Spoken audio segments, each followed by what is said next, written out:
जय श्री राम सभी को। तो आज हम बात करेंगे हवन के विषय में। बहुत लोगों ने ये कमेंट करके पूछा कि आखिर हवन होता क्यों है, गुरुजी हवन क्यों लिखते हैं, हवन कराने से क्या फ़ायदे हो रहे हैं, ये सारे चीज़ें हैं। तो जितनी भी जानकारी मुझे है मैं आपको बताऊंगी।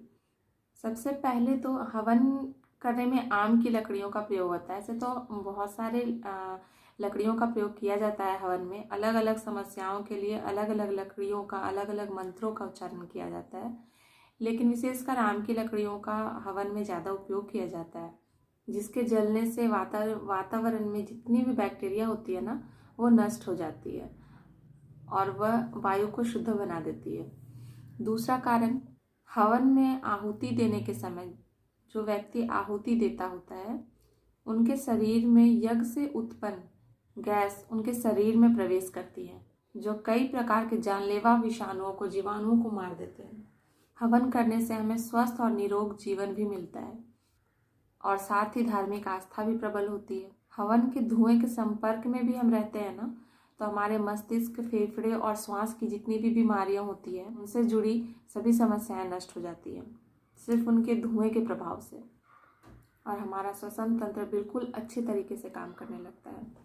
बोलते हैं ना कि ग्रह दोष होता है, तो अगर किसी व्यक्ति के ग्रह दोष वगैरह होते हैं ना, तो हवन करवाने से उनकी कुंडली के सारे दोष भी मिटते हैं सिर्फ हवन से ही। हवन में जो अलग अलग मंत्रों का उच्चारण किया जाता है, अलग अलग मंत्रों का उपयोग किया जाता है अलग अलग समस्याओं के लिए, तो इससे जितने भी नकारात्मक नेगेटिविटी होती है ना, नकारात्मक ऊर्जा, वो सारे खत्म हो जाते हैं। और हवन को तो हिंदू परंपरा में मतलब सर्वश्रेष्ठ माना गया है।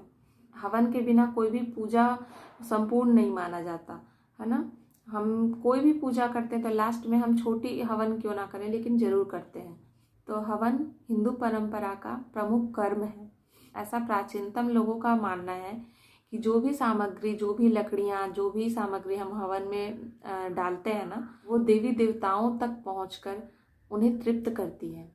और ऐसी मान्यताएं तो पुराने समय से चली आ रही हैं, जिनको हमारे सभी बड़े इस नियम को पूरा करते आ रहे हैं। चाहे वो छोटी से छोटी पूजा क्यों ना हो, हम घर पे सत्यनारायण की भी पूजा करते हैं तो लास्ट में हम हवन करते हैं। तो हवन का महत्व तो है। किसी भी अनुष्ठान की संपूर्णता के लिए हवन करना बहुत आवश्यक होता है। तो वैसे ही हम पंडोखर धाम में जितनी भी अर्जियां लगाते हैं, पूजा करते हैं, पाठ करते हैं, तो हमारा लास्ट वो पूजा का अंत वही होता है हवन करके। सारी पूजा पाठ करने के बाद हमारा लास्ट हवन बोला जाता है करने के लिए, तो वो संपूर्णता के लिए होता है। आपकी पूरी पूजा, जितने भी आपने कर्म किए, वो सारे कर्म हवन करने के बाद ही पूरे होते हैं। तो हवन उनका अंतिम चरण होता है, ठीक है। और ऐसे भी हवन तो हम घर की शुद्धि के लिए भी करते हैं, किसी बाधा का निवारण करने के लिए भी किया जाता है, और मनोकामना पूर्ति के लिए भी करते हैं हवन लोग। तो जो भी मुझे जानकारी थी मैंने आपको बताया, और इतने सभी कारणों से हवन कराई जाती है। तो कहीं ना कहीं गुरुजी के, मैं तो उतना नहीं जानती, बट उनको इस हवन के विषय में और भी जानकारी है, और किस हवन से, किस मंत्र के द्वारा किसे क्या फायदा मिलेगा, कि कौन सा हवन किसके लिए किया जाए, है ना, कौन सा मंत्र किस चीज के लिए बोला जाए, ये सारी चीजें हैं जिनसे लोगों को लाभ मिलता है। तो हवन में ही वो चीज किया जाता है, और इसी कारणवश हवन भी कराया जाता है। और वहाँ जो लोग पहुँचते हैं वो लोगों का भी, उन लोगों का भी कहना यही होता है, हवन कराते ही उनके कष्टों का निवारण जो वो चाहते हैं वो उन्हें दिखने लगता है, उन्हें आभास होने लगता है, क्योंकि वो अपनी सारी पूजा, जितने भी कर्म हैं, वो बहुत विश्वास निष्ठा से पूरा करते हैं। तो कुछ ऐसी बातें जिनके समाधान के लिए हवन कराया जाता है, अपनी पूजा को पूर्णता संपूर्ण करने के लिए हवन कराया जाता है। और जितनी भी जानकारी मुझे थी मैंने आपको दिया। और एक कमेंट का रिप्लाई मैं देना चाहूँगी। एक भैया हैं, वो बोल रहे थे कि मेरी मतलब धर्मपत्नी के ऊपर कुछ ऐसी चीज़ें हैं जो एक दिन भी काटना मुश्किल हो जाता है। तो मुझे जहाँ तक लगता है, आपको गुरुजी ने 5 अमावस्या के लिए बोला है, आपने खुद लिखा है ये चीज़। आप 5 अमावस्या तो कर ही रहे हैं, तो क्या आपने वहाँ अपनी वाइफ को पंच अखाड़े में लेकर नहीं गए? पंच अखाड़े में तो अगर कुछ भी ऊपरी चीज़ ऐसी होती है या फिर कुछ ऐसी गंदी चीज़ें होती हैं, है ना, तो वो सारे वहाँ पे बंद के रह जाते हैं, वो आपके साथ वापस तो आते नहीं हैं, ऐसा गुरुजी कहते हैं।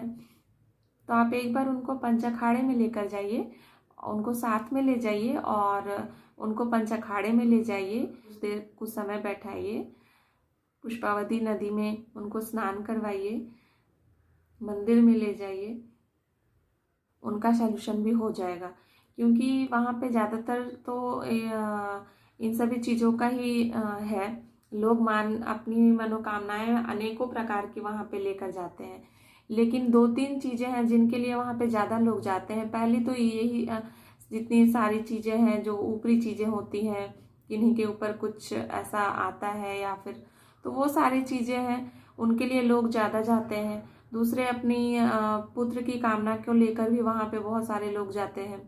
और बाकी समस्याएं तो कम है नहीं, समस्याएं तो लोगों की बहुत होती है और सारे लोग जितने भी वहाँ जाते हैं अपने कुछ ना कुछ समस्याओं को लेकर ही वहाँ पे जाते हैं। अगर आप वहाँ गए हैं तो अपनी अमावस्या पूरी कीजिए, पूजा अर्चनाएं पूरी कीजिए, हवन संपन्न कीजिए।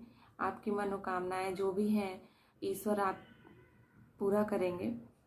बाकी जो भी थोड़ा बहुत मुझे ज्ञान है, जो भी मुझे समझ में आता है, उतना मैं आप सबको बताती हूँ। जितना मुझे लिखित रूप में मिलता है, जितना मुझे बड़ों से सीखने को मिला है, वही सारी बातें मैं आप लोगों को तक पहुँचाती हूँ।